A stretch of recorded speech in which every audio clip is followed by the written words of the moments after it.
자, 오늘 밤 브리핑 시간입니다. 노지민 기자 나와 있습니다. 어서 오십시오. 안녕하세요. 예, 설날은 빨리 지나갔다고요? 예, 그렇습니다. 좀 시계를 돌리고 싶네요. 예, 다들 그러실 겁니다. 네. 자, 한 주 동안 대한민국을 뜨겁게 달군 한마디를 짚어봅니다. 이번 주 말말말 시간. 첫 번째 말은 뭡니까? 네, 오늘 첫 번째 말은 차갑게 식었다는 걸 느꼈다라는 말입니다. 더불어민주당 홍영표 원내대표가 오늘 민주당 정책조정회의에서 설 민심을 언급하면서 한 말인데요. 홍 원내대표는 설 연휴 동안에 국회가 그만 싸우고 경제 살리는 데 매진해야 한다는 준엄한 요구를 들었다라고 전했습니다. 이어 야당을 향해서 정쟁은 그만두고 민생 경제 살리는 국회 만드는 데 협조해달라고 당부했습니다. 물론 여야 모두 민심이 차갑다라고 하면서 그 이유에 대한 해석이 제각각이었다는 점도 어느 정도 좀 감안할 필요는 있겠고요. 네, 지금 현재 2월 국회는 개점 휴업 상태입니다. 따라서 국회 정상화를 위해서 여야 원내대표들이 오늘 오전과 오후 두 차례 회동을 가졌는데 오후 회동의 경우에는 10분 만에 협상이 결렬됐습니다. 이렇게 아무것도 안 하고 있어도 계속 이렇게 세비는 나갑니까? 네, 그렇습니다. 예, 알겠습니다. 다음 말만 보겠습니다. 네, 두 번째 말은 이것이 의심이길 바란다입니다. 이번에는 자유한국당의 나경원 원내대표가 한 말입니다.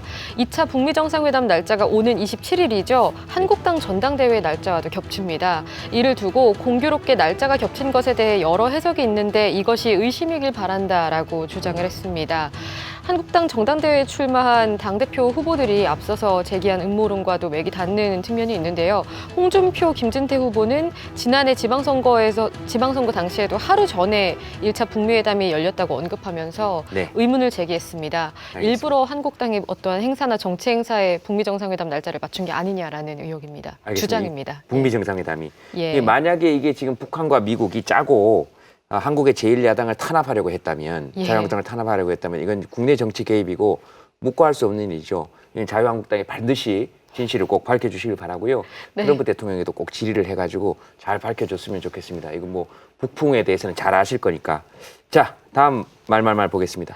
네, 세 번째 말은 영웅을 잃었다입니다.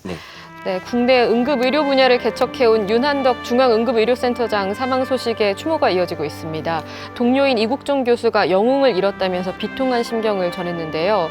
이 교수는 윤 센터장은 응급의료계의 영웅이자 버팀목이다. 어깨 쪽지가 떨어져 나간 것 같다고 말해서 안타까움을 더했습니다. 오늘 문 대통령도 주인 잃은 남도한 간이침대가 더 가슴을 아프게 한다면서 애도의 글을 남겼습니다. 저 간이침대에서 보냈을 수많은 시간, 그리고 여러 가지 겪어냈어야 될 시간. 이국종 교수는 그렇게도 얘기하신 것 같더라고요. 추세에는 관심이 없고 늘 환자에만 관심이 있었다라고 주위 사람들의 평가가 그런데요.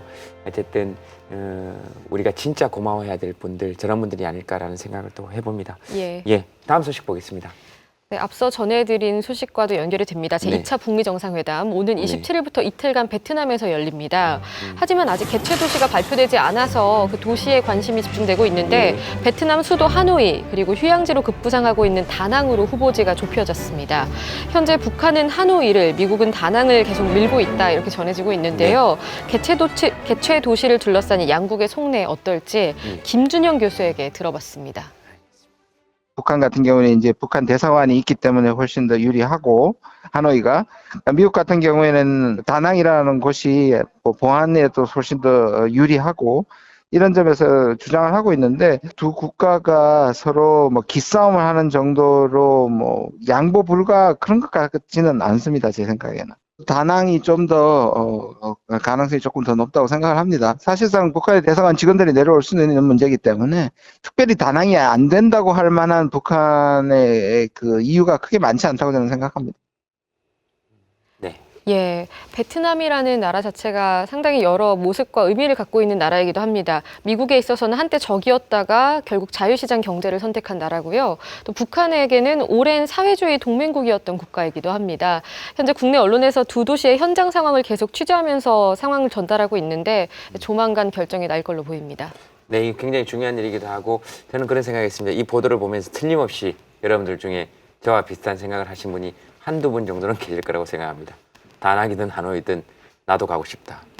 잘 알겠습니다. 취재를 한번. 좋은 결과 만들어냈으면 좋겠고요. 노지민 기자 고맙습니다. 고맙습니다. 네, 감사합니다.